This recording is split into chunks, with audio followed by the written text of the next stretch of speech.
Welcome to Practical Privacy. So, today we're going to look at the challenges around data transfer mechanisms and the excessive use of standard contractual clauses.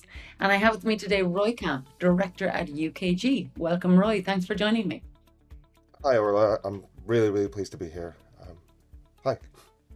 Glad to have you with us.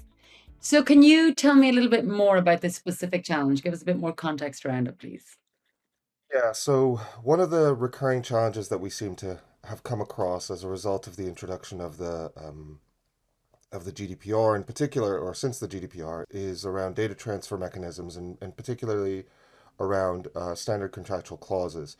And obviously, there are the EU standard contractual clauses. There's the Argentinian version. There's now the Brazilian version, the Turkish version, the Serbian.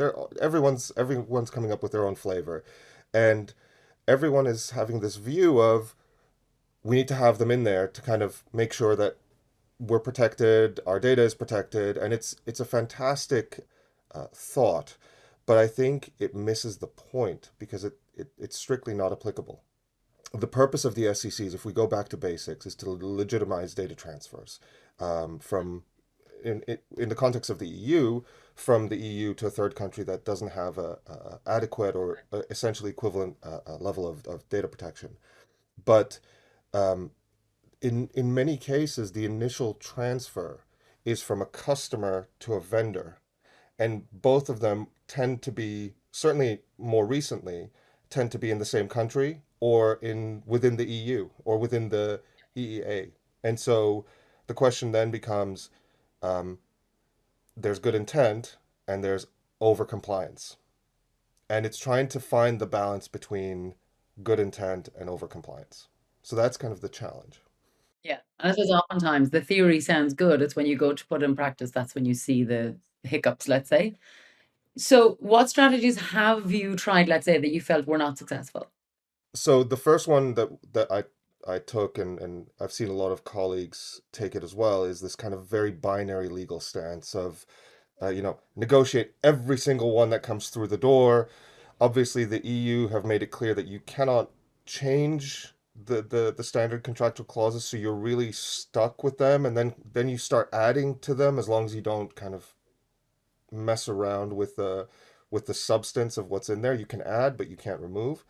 Um, and whilst this is a legally correct approach, because you're trying to kind of what is it, square peg in a round hole or a round peg in a square hole, um, it's not effective and it's absolutely not scalable, because especially when we moved from kind of on-prem technologies to the cloud, it's just not scalable Yeah. anymore. It's slow down the contracting process. It's slow down, the negotiating process, and causes a lot of frustration on both sides.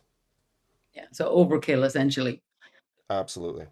So what strategy did you discover that was actually more successful?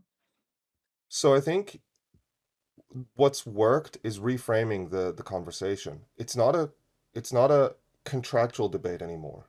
Hmm. From my perspective, certainly the reframing is it's not a contractual debate. It's actually an operational or factual one about what is the actual flow of the data, and understanding that, if you give that information and showing it, sometimes even on a simple, crude PowerPoint diagram or on a whiteboard in a Zoom meeting or a Teams meeting, explaining it to the engineers, to the security folks that who are part of that conversation on the customer side, to really kind of explain to them what is the actual flow of the data, where does it come from on the customer side, and where does it land on the vendor side.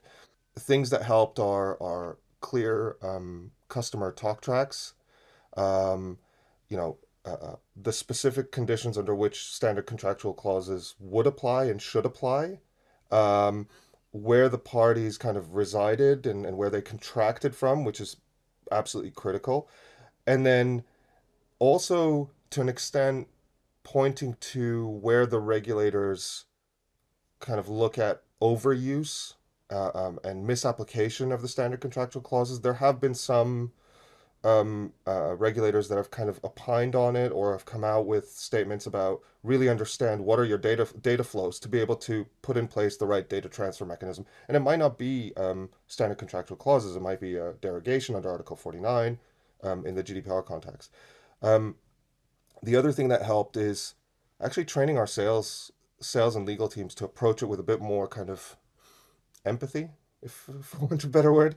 You know, acknowledging the customer's concern and recognizing that the customer has a compliance expectation, which is right, but it's making sure that they understand the journey, and once they understand the journey, they kind of get on board, and it becomes better.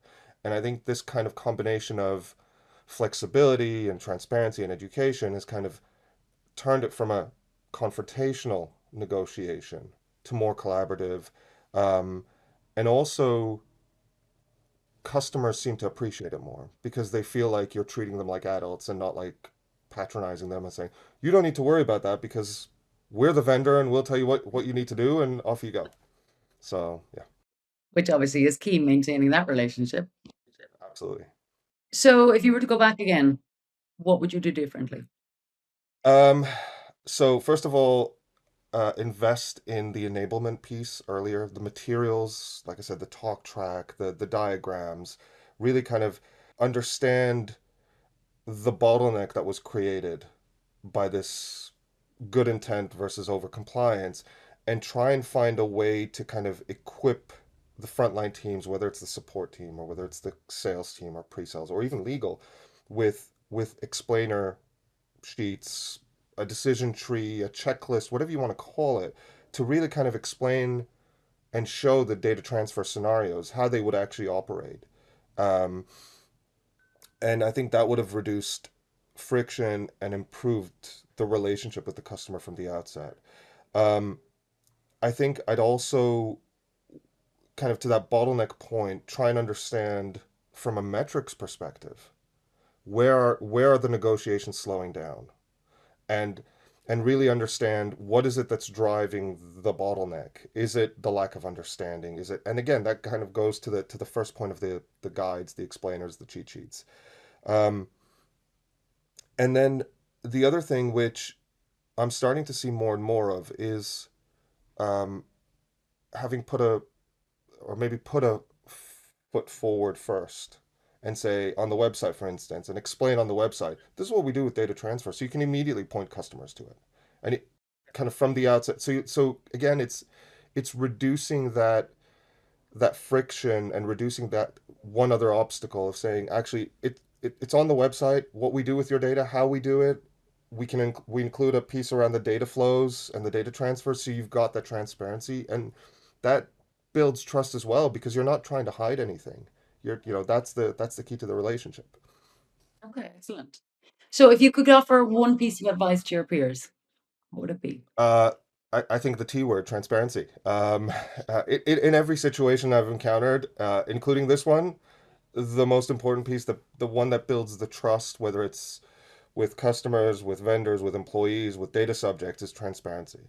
It's if you tell people what you're doing, even the regulators, if you tell them what you're doing, they're more likely to not necessarily accept, but engage with you in a more meaningful way rather than just say no, flat out no. And I'm absolute stressing this. Transparency doesn't mean giving away secret sauce or intellectual property rights. It's purely about what you do and how you do it in a way that people can understand it, without releasing intellectual property. And the more transparent, the better. That is how you build trust at the end of the day. Absolutely. Really appreciate you taking the time today. Absolute pleasure. And thank you to everyone. That's it for today. If you enjoyed the session, be sure to subscribe and share. Until next time.